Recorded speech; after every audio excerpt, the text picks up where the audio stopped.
then interned in camps, like those on the Isle of Man. Woke up in the morning and there was this inspector and a sergeant outside the door. And he said, you better come down, and he said, and I came down. And he said, I'm very sorry. He said, he put his arm around me and he was crying. He was crying and he picked me up. About 1:30 in the morning, banging at the door and wondered what it was. And he went down and there was two policemen that they had come to pick him up. Why?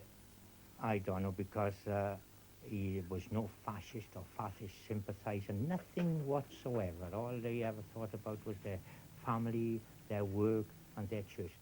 My two cousins joined up in the British Army, and they both, eventually, after a few months, they were in Dunkirk.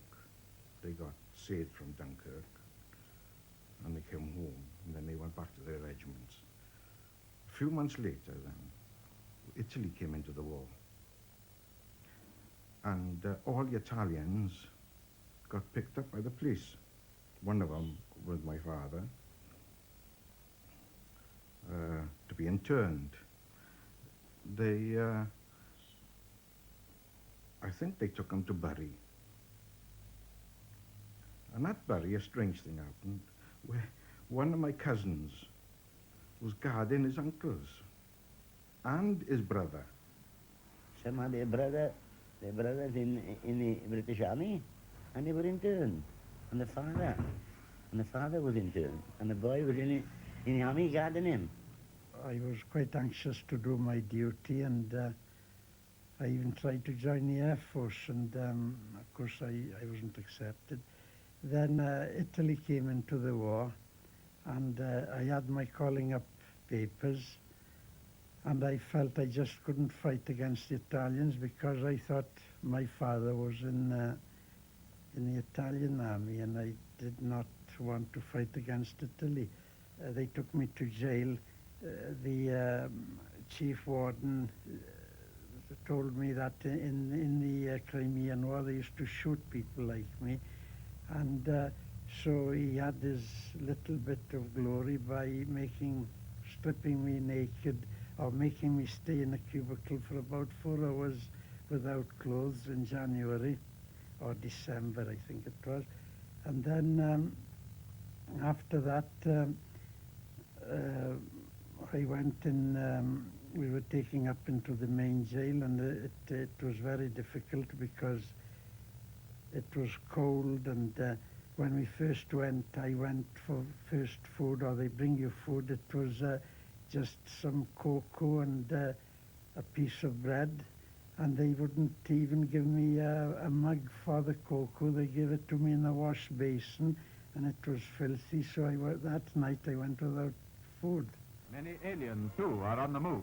For Britain, aroused to the danger of fifth column activities, must take no chances. However, to be interned in Britain is like paradise when compared with a Nazi concentration camp, so there shouldn't be any complaints here, even if the internees have literally to make their own beds and take in each other's washing. They'll get perfectly decent treatment and plenty to eat. The food wasn't a lot, you see. We didn't know what to do. But it was a bit of bread in the morning, and a little mug of coffee. You didn't know what it was, the coffee or tea. Well, anyway, by the time dinner time came, you were starving. You'd got to bed, but you can't sleep when you're starving. 712 Italian internees were put on the Arandora Star to be shipped to Canada. Ivor Duxbury was the Welsh guard on board. About 6 o'clock at night time, one of those boys shouted out to me, "Look at this lot coming aboard the ship." And when we looked down, there was a load of people, some very old men who could hardly walk at all. And I spotted a chap who I'd known, who'd grown up with, Rabiotti. And I went down and said, "What are you doing here?" And the guard said, "Get away from him, he's a prisoner." And I couldn't believe my eyes. About 6:30 in the morning, I heard a sort of a crash. I think I must have been asleep. Anyway, I woke and I got up, picked up my overcoat and started to go to the deck. And this chap said, "Where are you going, son?" I said, "I'm going to the deck." I said, "We've hit an iceberg." He says, No. He said, we haven't, we've been torpedoed. So I said, no, it's an iceberg. We saw the submarine periscope in the distance. So he gave the orders that abandon ship, prisoners in the boats first. Now this is impossible because there was hardly any prisoners on top of the deck at that time. It was only at the time when somebody had broken through a door that they were able to get up on top.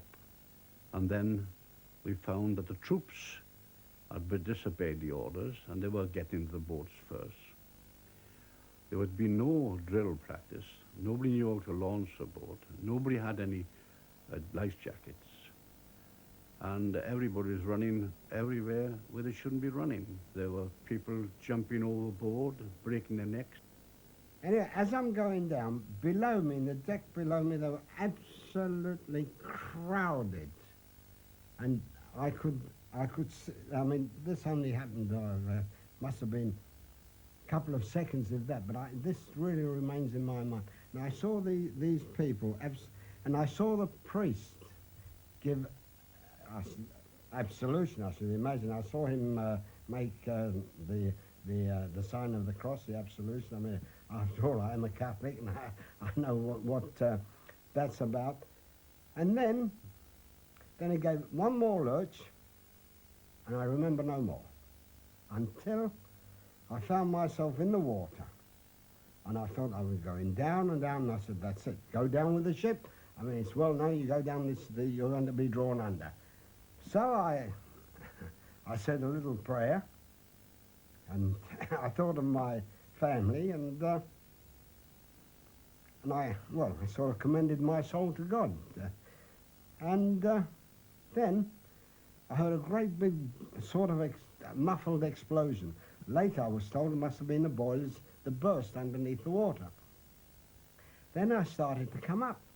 British survivors from the Arandora Star were cheerful enough in spite of their ordeal.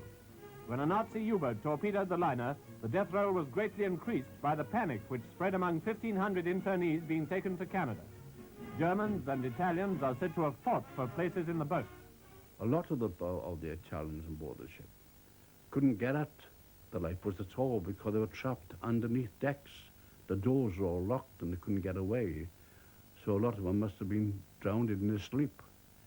But the ones that did get away, when they were able to get life jackets, were just hanging like turkeys from a butcher's shop because they were caught in the barbed wire and couldn't get away. The water seemed to be boiling, and there were bodies and wreckage, and bit by bit the water calmed. I found myself battered, bruised, but I was still there to tell the tale. Nearby, I saw a chap, Italian, because he was shouting, aiuto. His head was split open, and it's just like a leaf of a book flapping in the wind. My father was in the water for about 8 hours. When they picked him up, he had a fractured skull and a broken leg, I think, and a broken hip, something like. I can't remember now. It's a long time ago. Things that you try to forget. The only thing that he did have in the water, and he didn't have no clothes at all, he had a rosary still in his hand. So then they fetched him back to Greenock.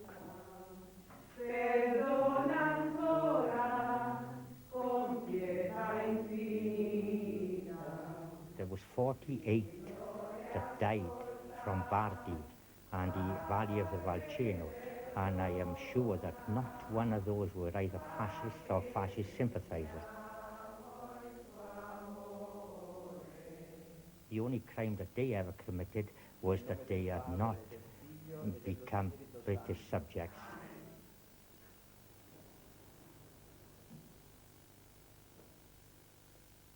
Confesso a Dio impotente e a voi fratelli che ho molto peccato in pensieri, parole, opere, omissioni, per mia colpa. More than 2/3 of the Italians drowned. 48 who died came from Bardi and the Volcano. All of us in Bardi in South Wales lost someone. In the cemetery in Bardi, we have built a capella in their memory. And every year, on the 2nd of July, there is a mass for those innocent victims of the war. Per I fratelli della Randora Star che questa mattina ricordiamo in questa liturgia, perché il Signore conceda loro il trionfo sulla morte e la pace che non ha fine, preghiamo.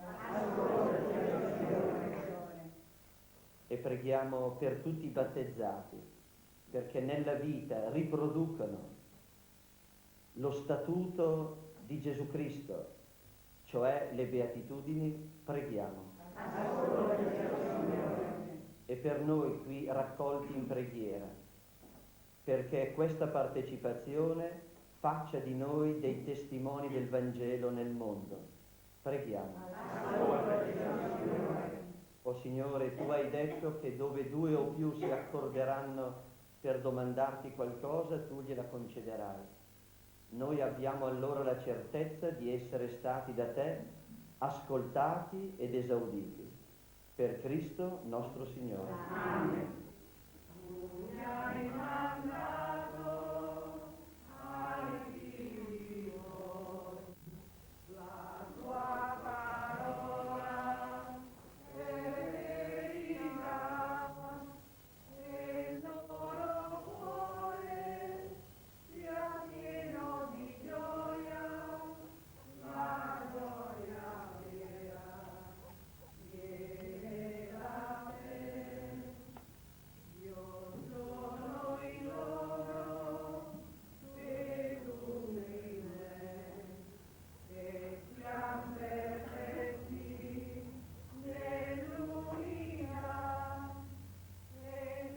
Life in Bardi during the war wasn't easy.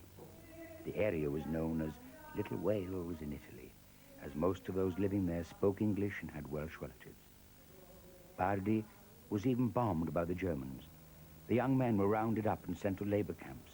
Many ran away and joined the partisans in the hills. When Italy came out of the war in 1943, they opened the gates of a large prisoner of war camp at nearby Fontenellato.